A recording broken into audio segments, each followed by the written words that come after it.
Hello students, welcome to magnet brain. हमने अपने previous video में चैप्टर पढ़ा था स्पीति में बारिश। किस तरीके से लेखक के जाने पर जब वहां बारिश हुई तो कितना शुभ माना गया था। लेखक हैं हमारे कृष्णा जी। इन्होंने ये एक यात्रा वृत्तांत हमारे सामने प्रस्तुत किया था कि जब ये लाहुल स्पीति की यात्रा पर गए थे तो वहाँ की पूरी चीज़ों को हमारे सामने प्रस्तुत किया। वहाँ की भौगोलिक स्थिति, वहाँ की जनसंख्या, वहाँ का पर्यावरण, मौसम, ऋतुएं, इवन वहाँ की हाइट, वहाँ की नदियाँ वो कितने हाइट पर है, वहाँ की जो आसपास जो पहाड़ है उनकी हाइट क्या है, हर एक बारीकी का हमारे सामने प्रस्तुतिकरण उन्होंने बहुत ही सुंदर ढंग से किया है। ये पार्ट बहुत ही इंपॉर्टेंट है, ये इसलिए क्योंकि इसमें से ऐसे क्वेश्चंस बीच में से आते हैं हमारे पास में कि ये नाम को लेकर हम अक्सर कंफ्यूज हो जाते हैं कि जो नाम हमारे सामने जगहों के आए हैं इनको लेकर हमें आंसर पता रहता है, लेकिन उन नामों को लेकर हम थोड़ा सा कंफ्यूज हो जाते हैं। इसलिए जब हमने चैप्टर स्टार्ट किया था तो हमने आपसे बोला था कि आप यहाँ पे आने वाली जगहों के नामों पर मेन फोकस करिएगा, इसलिए क्योंकि ये चीज़ है कहाँ और इस जगह पर क्या चीज़ घटित हो रही है ये हमको जानना है। जैसे केलक और काजा पे थी, वहां पर जोरावर सिंह ने कहां पर आक्रमण किया था, केलक पे किया था या काजा पे किया था। अब मान लीजिए ये एक छोटा सा क्वेश्चन है, आपसे एमसीक्यूज बेस्ड पे ही पूछ लिया जाए तो आप कंफ्यूज हो सकते हो, इसलिए ये ध्यान रखना है कि उसने केलक पे आक्रमण किया था।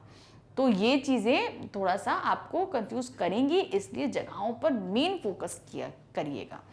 चलिए, अब जो बुक में जो प्रश्न उत्तर आपसे दिए गए हैं उनको हम सॉल्व करते हैं। इतिहास में स्पीति का वर्णन नहीं मिलता, क्यों?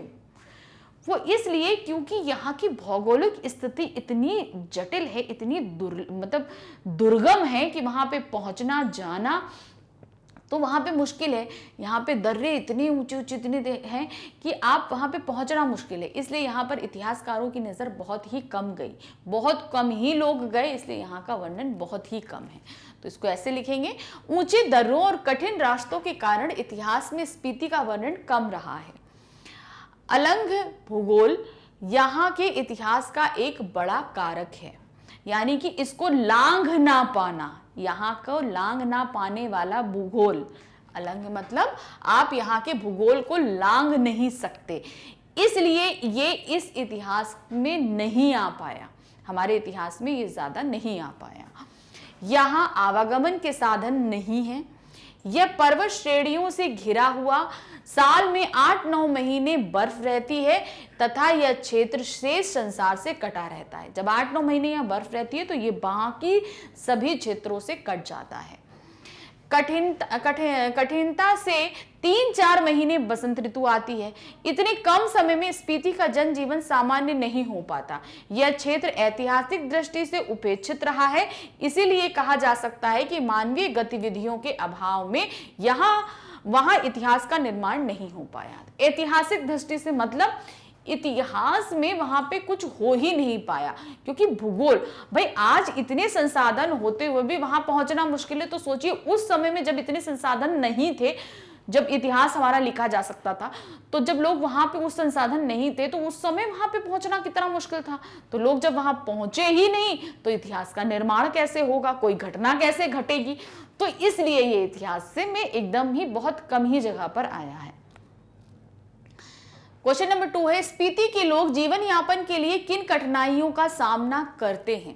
अब क्या है, यहाँ पर बहुत कम समय के लिए ही वसंत ऋतु आती है, उसी महीने में ये लोग जो है जो फसल उगा पाते हैं वो उगाते हैं। हमने बताया था जौ, गेहूं, सरसों, इसी की फसल उगा पाते हैं। अब ये फसलें उगाने के लिए भी उन्हें पानी के लिए मशक्कत करनी पड़ती है। अब ऊंचे एरिया में है, वहां पानी कहाँ से आए? पानी जो झरनों से होता है उसी को ये लोग अपने खेतों की तरफ डाइवर्ट कर पाते हैं। यहाँ पर इतने साल तक बर्फ रहती है, तो अब उस बर्फ में जब रहती है तब भी इनके पास कठिनाइयां हैं, ठंडक कितनी है, कैसे मतलब अपने आप की अपनी दिनचर्या को करें, तो हर तरीके से इन लोगों को मुश्किल का सामना करना पड़ता है। स्पीति के लोग जीवन यापन के लिए सब प्रकार की कठिनाइयों का सामना करते हैं। स्पीति में साल के 8-9 महीने बर्फ रहती है तथा यह क्षेत्र से संसार से कटा रहता है। लकड़ियों की कमी के कारण घरों को गर्म रखना अत्यंत कठिन होता है। जब लकड़ी पे, भाई वहां पे बंजर एरिया है, वहां पर हरियाली नहीं रहती तो लकड़ी कैसे आएगी? तो घरों को गर्म करना भी एक बहुत बड़ी मुश्किल हो जाती है। यहाँ कठिनता से 3-4 महीने वसंत ऋतु आती है। यहाँ ना हरियाली है ना पेड़। यहाँ वर्ष में एक बार बाजरा, गेहूं, मटर, सरसों की फसल होती है। यहाँ के रोजगार के साधन भी नहीं है। सबसे बड़ी कठिनाई तो आवागमन की है कि यहाँ तक पहुंचना संभव असंभव सा है। मतलब यहाँ तक के रास्ते ही दुर्गम है कि यहाँ पे कोई साधन ही नहीं चलता कि वहां तक लोग पहुंच पाए।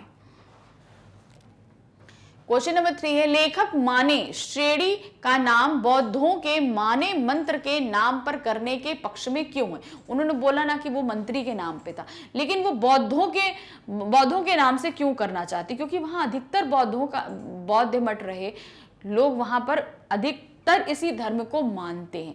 तो बौद्ध धर्म का प्रचारक वहां पर ज्यादा है, वहां के लोग ज्यादा वहां पर रहते हैं। वहां के जो श्लोक मंत्र बोले जाते हैं उनमें भी वहां पे माने शब्द का उच्चारण काफी बार किया जाता है, इसलिए उन्होंने ये चीज कही। स्पीति बारालाचा पर्वत श्रेणी की 2 चोटियां हैं। ठीक है, बारालाचा श्रेणी है, मतलब श्रेणी मतलब श्रृंखला, एक लाइन से पर्वत है।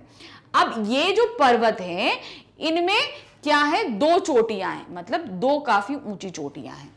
दक्षिण में जो श्रेणी है वह माने श्रेणी है। अब दक्षिण की तरफ जो श्रेणी जाएगी वो क्या कहलाती है? माने श्रेणी कहलाती है। और बौद्धों के माने मंत्र की बहुत महिमा है। अब बौद्धों में भी एक मंत्र पढ़ा जाता है जिसको माने मंत्र कहा जाता है। ओम मणि पदे हूं, इसका बीज मंत्र है, मतलब ये मंत्र पढ़ा जाता है, ये मेन मंत्र है। लेखक के अनुसार पहाड़ियों में माने का इतना जाप हुआ है कि यह नाम उन श्रेणियों को दे डालना चाहिए। मतलब माने मंत्र का इतना ज्यादा जाप होता है उन श्रेणियों पे, क्योंकि भाई वहां पर बौद्ध बहुत है, तो बहुत ज्यादा जाप होता है, इसलिए इन श्रेणियों का नाम माने श्रेणियां ही कर देना चाहिए। ये माने की चोटियां बूढ़े लामाओं के जाप से उदास हो गई। इस पंक्ति के माध्यम से लेखक ने युवा वर्ग से क्या आग्रह किया है? तो उन्होंने क्या आग्रह किया था कि वहां मतलब शहरों से आकर यहां पर आए और अपने घमंड को, मतलब यहाँ के जो बर्फ की घमंड है इसको चूर करें, आकर देखें। यहाँ के लोगों में भी एक उमंग आएगी बाहर के लोगों को देखकर, तो यहाँ आने का आग्रह किया। वहां के युवाओं को, शहरों के युवाओं को यहाँ आने का आग्रह किया। ये माने की चोटियां बूढ़े लामाओं के जाप से उदास हो गई। इस पंक्ति के माध्यम से लेखक श्री कृष्णनाथ ने युवा वर्ग से आग्रह किया है कि देश और दुनिया के मैदानों से और पहाड़ों से युवक युवतियां आएं और पहले तो स्वयं अपने अहंकार को गलाएं। मतलब अपने अहंकार को गलाने का क्या मतलब? हम लोग जो लोग शहर में रहते हैं, जैसे हम ही लोग शहर में रहते हैं, तो हम लोग सोचते हैं कितनी अच्छी जगह है, कितनी दुर्गम एरिया है, क्या है, मतलब हम लोग इतनी भागदौड़ की जिंदगी, इतना पोल्यूशन, ये वो, इतनी मुश्किल भरी जिंदगी जी रहे हैं। एक बार वहां जाके देखिए कि वहां के लोग कितनी दुर्गम परिस्थितियों में रह रहे हैं, तो क्या होगा, आपका अहंकार अपने आप में गल जाएगा कि हम तो बड़ी मुश्किल परिस्थितियों में रह रहे हैं। एक बार वहां के लोगों का जब हम जीवन यापन देखेंगे, फिर इन चोटियों के अहंकार को चूर करो। जब हम अपना अहंकार चूर कर लेंगे तो यहाँ की चोटियों का अहंकार चूर करना मतलब यहाँ की चोटियों को यह अहंकार है कि हम अलंग हैं, मतलब हमें कोई लांग नहीं सकता, हम बहुत ही ऊंचे हैं, हम बहुत ही मुश्किल एरिया में हैं। तो यहां आओगे तो उनका घमंड अपने आप चूर हो जाएगा। बूढ़े लामाओं के जाप से उदास हो गई चोटियों को वे क्रीड़ा, कौतुक, नाच कूद, प्रेम के खेल आदि से आनंद में बना दे। अब जब युवा यहां आएंगे तो क्या होगा, मतलब जवान लोग जब यहां आएंगे, यंगस्टर्स यहां आएंगे तो क्या होगा, संगीत होगा, नाच कूद होगा, कौतूहल होगा, मतलब लोग आपस में चुहलबाजी करेंगे, खेलेंगे। युवक आएंगे तो प्रेम प्रसंग भी होंगे। तो इस तरीके से यहाँ के लोग भी खुश होंगे, आनंद में, यहाँ के लोगों का जीवन आनंद में बन जाएगा। क्वेश्चन नंबर 5 है, वर्षा यहाँ एक घटना, एक सुखद संयोग है। लेखक ने ऐसा क्यों कहा? इसलिए कहा जिस जगह वर्षा होती ही नहीं वहां कभी वर्षा हो जाए तो वो सुखद संदेश ही होगा ना, एक अनुभव होगा, सुखद अनुभव होगा। तो वही चीज यहां पर है, जहां कभी वर्षा नहीं होती वहां कभी वर्षा हो जाना एक अचंभे से कम नहीं होता। एक आकर मतलब एक क्या बोलते हैं ना कि जैसे कहते हैं एकदम आश्चर्य की बात हो जाती है, वैसा हो जाता है। लेखक के अनुसार स्पीति में वर्षा बहुत कम होती है। वर्षा के बिना यहाँ की धरती सूखी, ठंडी व बंजर होती है, इसलिए जब कभी भी वर्षा हो जाए तो लोग इसे अपना सुखद सौभाग्य मानते हैं, कि मतलब धरती में 2 बूंद पानी तो गया, कुछ सुखद तो हुआ धरती के साथ में। स्पीति अन्य पर्वतीय स्थलों से किस प्रकार भिन्न है? तो बहुत हमने पूरा चैप्टर पढ़ा है, तो आप भी अपने हिसाब से कुछ पॉइंट्स को इसमें जोड़ सकते हैं, ये ध्यान रखिएगा। हो सकता है कोई चीज आपके माइंड में ऐसी हो जो हम यहाँ जोड़ सकते हैं। आप किसी पर्वतीय स्थल पे गए हो और फिर जब आपने ये स्पीति का वर्णन पढ़ा तो आपको लगा हो कि हम जहाँ गए थे वहां से और यहाँ का वर्णन कुछ अलग है, मतलब कुछ ऐसी चीजें हैं जो हमने अब उस पर्वतीय स्थल में देखी थी मगर वो यहाँ पे तो बिल्कुल डिफरेंट है, तो आप वो चीजें बता सकते हैं। तो इससे ये डिफरेंशिएट थोड़ा रियलिस्टिक आप चीजों को और ज्यादा अच्छे से प्रेजेंट कर पाएंगे। तो यहाँ क्या दिया है, स्पीति अन्य पर्वतीय स्थलों से इस प्रकार भिन्न है, तो इन्हें पॉइंट्स में दिया है हमने। स्पीति में साल के 8-9 महीने बर्फ रहती है तथा यह क्षेत्र शेष संसार से कटा रहता है। तो पर्वतीय क्षेत्र जाए जाते हैं लेकिन हर समय तो वहां बर्फ नहीं रहती, लेकिन स्पीति में बहुत टाइम तक बर्फ रहती है, बहुत ठंडक रहती है। कठिनता से 3-4 महीने बसंत ऋतु आती है, यहाँ ना हरियाली है और ना ही पेड़ है। तो बाकी पर्वतीय स्थलों पे हम लोग क्या देखते हैं, हरियाली होती है, चहल पहल होती है, सब कुछ होता है, लेकिन यहाँ पे ऐसा नहीं होता है। यहाँ वर्ष में एक बार बाजरा, गेहूं, मटर, सरसों की फसल बोई जाती है। यहाँ सिर्फ एक बार बोई जाती है, जबकि पर्वतीय क्षेत्रों में और कई फसलें बोई जाती हैं। यहाँ परिवहन व संचार के साधन नहीं है। परिवहन भी नहीं है, परिवहन मतलब व्हीकल्स नहीं है, संचार मतलब कम्युनिकेट करने की कोई जरिए नहीं है, ना मोबाइल्स तो वर्किंग, क्योंकि यहाँ टावर्स ही नहीं, आपको कनेक्टिविटी नहीं मिलेगी, तो वायरलेस एक थ्रू है जिसके थ्रू यहाँ पर बात की जा सकती है, इसलिए ना संचार है और ना परिवहन है। स्पीति के प्रति किलोमीटर केवल 4 व्यक्ति रहते हैं यहाँ, तथा यहाँ पर्यटक भी नहीं आते। तो अब क्या है, 1 किलोमीटर में सिर्फ 4 आदमी रहता है। जनसंख्या के हिसाब से देखा जाए तो 1 किलोमीटर में सिर्फ 4 आदमी रहता है, और यहाँ इतना दुर्गम एरिया है कि इन पर्वतीय स्थल पर कोई भी पर्यटक नहीं आता, जबकि बाकी पर्वतीय स्थल पे तो पर्यटक जाते हैं। यहाँ का वातावरण उदास रहता है। उदास क्यों है, क्योंकि कम लोग रहते हैं, हरियाली नहीं है, तो एक कहते हैं ना चारों तरफ सफेद सफेद, एकदम सफेद सफेद बर्फ है, तो क्या होगा, सन्नाटा ही सही रहेगा। तो वही चीज है यहाँ पर। स्पीति में बारिश का वर्णन एक अलग तरीके से किया गया है। आप अपने यहाँ होने वाली बारिश का वर्णन कीजिए। तो स्पीति में जो बारिश हुई थी उसका वर्णन किया था कि किस तरीके से बारिश हुई थी। आप सभी इसको अपने अपने तरीके से वर्णित कर सकते हैं। हम आपको यहाँ एक हिंट दे रहे हैं, आप उसे एक तरीका समझ सकते हैं, लेकिन वर्णन आप अपने तरीके से, आपके एरिया में बारिश कैसी हो रही है उस तरीके से दे सकते हैं। जैसे बारिश का मौसम हमें तपती गर्मी से राहत दिलाता है, चारों तरफ खुशी का माहौल छा जाता है, छोटे बच्चे बारिश में भीगने और खेलने लगते हैं, तालाब नदी सब भर जाते हैं, हरियाली से धरती हरी हरी हरी मखमल सी लगने लगती है, चारों तरफ मेढक टरटराने लगते हैं, वृक्षों पर नए पत्ते फिर से निकलने लगते हैं, खेत फूले नहीं समाते। भारतवर्ष में वर्षा जून और जुलाई माह में होती है, मानसून में बहुत तेज वर्षा होती है, जनवरी माह में होने वाली वर्षा फसल के लिए बहुत अच्छी होती है। तो इस तरीके से हमने वर्षा का वर्णन किया। आप इसमें बहुत कुछ जोड़ सकते हैं, आपके तरीके, आप जहां रह रहे हैं उस तरीकों में आप बहुत चीजें जोड़ के इनको और भी अच्छे तरीके से लिख सकते हैं। नेक्स्ट क्वेश्चन है, स्पीति के लोगों और मैदानी भागों में रहने वाले लोगों के जीवन की तुलना कीजिए। किनका जीवन आपको ज्यादा अच्छा लगता है और क्यों? अब देखिए, स्पीति में जो लोग रह रहे थे उसका वर्णन हमारे लेखक ने हमको पाठ में किया है। शहरी जीवन के बारे में हम सभी अच्छे से जानते हैं, तो बस आपको क्या करना है, तुलना करनी है, कैसे कैसे चीजें होती हैं, बारीकी आप उनको करते हुए चलिए। कैसे है, स्पीति में परिवहन व संचार के साधन नहीं है, मैदानी भागों में रहने वाले लोगों के पास परिवहन व संचार के साधन होते हैं। अब मैंने आपको बताया शहरी लोगों के, सॉरी मैदानी लोगों के बारे में पूछा गया था। ये मैदानी मतलब जहां पर प्लेन सरफेस होता है, प्लेन हो, पहाड़ नहीं, हम पहाड़ की बात नहीं कर रहे हैं, पहाड़ जहां मैदान हो वो उस एरिया में तो पहाड़ी एरिया में परिवहन मतलब वहां पे कन्वेंस इजीली अवेलेबल नहीं हो पाता है, वहां पर नहीं है, कोई भी साधन नहीं है। जबकि जो प्लेन सर्विस होते हैं वहां पर परिवहन मतलब आपको व्हीकल्स इजीली अवेलेबल हो जाते हैं। स्पीति में प्रति किलोमीटर केवल 4 व्यक्ति रहते हैं, जबकि मैदानी भागों में जनसंख्या बहुत ज्यादा है। आप मैदानी 1 किलोमीटर में बहुत सारे लोग रहेंगे। स्पीति में वातावरण उदास रहता है, मैदानी भागों में वातावरण जीवन से भरा हुआ रहता है।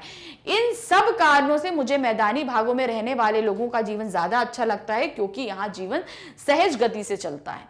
तो यहाँ पर हमने ये भी बताया कि मैदानी इलाके के लोगों का जीवन ज्यादा ठीक लगता है क्योंकि वो सरलता के साथ चल रहा है, जबकि स्पीति में रहने वाले लोगों का जीवन बहुत ही कठिनाई पूर्वक व्यतीत होता है। अब दिया है स्पीति में बारिश एक यात्रा वृत्तांत है, मतलब एक यात्रा की गई है उसका वर्णन किया गया है। इसमें यात्रा के दौरान किए गए अनुभवों, यात्रा स्थल से जुड़ी विभिन्न जानकारियों का बारीकी से वर्णन किया गया है। आप भी अपनी किसी यात्रा का वर्णन लगभग 200 शब्दों में कीजिए। तो आप सभी ने बहुत जगह जगह पर जो है यात्रा की है, तो उसी यात्रा का आपको यहां पर वर्णन अपने शब्दों में करना है। शब्दों का ध्यान रखना है, 200 शब्द किए हैं, 200 शब्द। अब जहां पे अब ये वर्ड लिमिट रहती है तो आपको ध्यान रखना पड़ता है कि इससे ज्यादा हमें नहीं जाना है। तो शब्द मतलब जैसे ग्रीष्मावकाश एक शब्द है, अपने, माता पिता, बहन, 2 मित्र, तो ये एक कैसे आ रहे हैं ये आपको ध्यान रखना है। 200 शब्द होने चाहिए। आप सभी ने अलग अलग जगहों पर यात्रा करी है, तो सभी का यात्रा वृत्तांत जाहिर सी बात है अलग अलग रहेगा, मगर आप किस तरीके से करेंगे हम इसके लिए हम आपकी सहायता कर सकते हैं। तो देखिए हम आपके लिए सामने एक एग्जाम्पल लेकर आए हैं, ध्यान से देखिए और उसी तरीके से आप अपना यात्रा वृत्तांत भी लिख सकते हैं। ग्रीष्मावकाश में मैंने अपने माता पिता, बहन और 2 भाइयों के साथ वैष्णो देवी की यात्रा की योजना बनाई। सबको मेरा प्रस्ताव पसंद आया और हम सब त्रिकूट पर्वत पर गुफा में विराजित माता देवी वैष्णो के दर्शन के लिए निकल पड़े। माता वैष्णो देवी हिंदुओं की एक प्रमुख तीर्थ स्थल है। माता वैष्णो देवी हिंदुओं का एक प्रमुख तीर्थ स्थल है, जहां दूर दूर से लाखों श्रद्धालु मां के दर्शन के लिए आते हैं। मां वैष्णो देवी की यात्रा का पहला पड़ाव जम्मू होता है। जम्मू तक बस, टैक्सी, ट्रेन या फिर हवाई जहाज से पहुंचा जा सकता है। तो इस तरीके से आप वर्णन करेंगे कि आप जहां जा रहे हैं वहां पहुंचने का तरीका क्या है, कैसे आप पहुंचेंगे, कैसे कैसे चीजें होंगी और पहला पड़ाव किसी भी यात्रा के लिए क्या होता है। मां वैष्णो देवी यात्रा की शुरुआत कटरा से होती है। कटरा में ही माता के दर्शन के लिए निशुल्क यात्रा पर्ची मिलती है। यह पर्ची लेने के बाद ही आप कटरा से मां वैष्णो देवी के दरबार तक की चढ़ाई की शुरुआत कर सकते हैं। यह पर्ची लेने के 3 घंटे बाद आपको चढ़ाई के पहले बाण गंगा चौक पॉइंट पर एंट्री करानी पड़ती है और वहां सामान की चेकिंग कराने के बाद ही आप चढ़ाई प्रारंभ कर सकते हैं। पूरी यात्रा में स्थान स्थान पर जलपान व भोजन की व्यवस्था है। इस कठिन चढ़ाई में आप थोड़ा विश्राम कर चाय, कॉफी पीकर फिर से उसी जोश के साथ आप अपनी यात्रा प्रारंभ कर सकते हैं। कटरा भवन व भवन तक की चढ़ाई के अनेक स्थानों पर क्लॉक रूम की सुविधा भी उपलब्ध है, जिनमें निर्धारित शुल्क पर आप अपना सामान रखकर आप चढ़ाई कर सकते हैं। तो आपके साथ जो सामान है आप उसको भी रख के ऊपर चढ़ाई कर सकते हैं। माता के भवन में पहुंचने वाले यात्रियों के लिए जम्मू, कटरा, भवन के आसपास आदि स्थानों पर मां वैष्णो देवी श्राइन बोर्ड के कई धर्मशालाएं व होटल हैं, जिनमें विश्राम करके आप अपनी यात्रा की थकान भी मिटा सकते हैं। कटरा व जम्मू के नजदीक कई दर्शनीय स्थल व हिल स्टेशन है, जहां जाकर आप जम्मू की ठंडी हसीन वादियों का लुत्फ उठा सकते हैं। कटरा के नजदीक शिवखोरी, झरझर की कोटली, सनासर, बाबा धनसार, मतनलाई, कुद, बटोट आदि कई स्थान दर्शनीय स्थल हैं। तो इस तरीके से आप पूरा यात्रा वृत्तांत करेंगे। आप जहां कहीं भी गए हैं वहां का पूरा वृत्तांत आप लिख सकते हैं। क्वेश्चन नंबर 10 है, लेखक ने स्पीति की यात्रा लगभग 30 वर्ष पहले की थी। इन 30 वर्षों में क्या स्पीति में कुछ परिवर्तन आया है? जाने, सोचे और लिखें। तो अब ये एक सोच आपके पहले खोज करनी पड़ेगी कि जो वर्णन यहाँ पे किया गया है क्या ऐसा अब चेंजेस हुए हैं। तो उसके लिए आपके पास तो आजकल बहुत सारी सुविधाएं हैं, आप उनको देखिए, खोजिए और फिर इनको लिखिए। तो कैसे? लेखक ने स्पीति की यात्रा लगभग 30 वर्ष पहले की थी। इतनी लंबी अवधि में वहां के वातावरण में परिवर्तन आना स्वाभाविक है। इन 30 वर्षों में स्पीति में यातायात, दूर संचार व्यवस्था तथा रोजगार के साधन आदि में परिवर्तन आया है। वहां आवागमन तो सुगम हो गया है, परंतु प्राकृतिक समस्याएं वैसी हैं। मतलब आप आधुनिकीकरण कर सकते हैं, जो भौगोलिक स्थिति है उसे नहीं बदल सकते, जो प्राकृतिक स्थितियां वो नहीं बदल सकते, तो वो वैसी की ही वैसी हैं। तो यहां पर ये सभी प्रश्न उत्तर हमने खत्म किए। तो बहुत ही इंटरेस्टिंग चैप्टर था, सारी चीजें हमने जानी और समझी। नेक्स्ट चैप्टर जल्दी लेकर आएंगे। Thank you.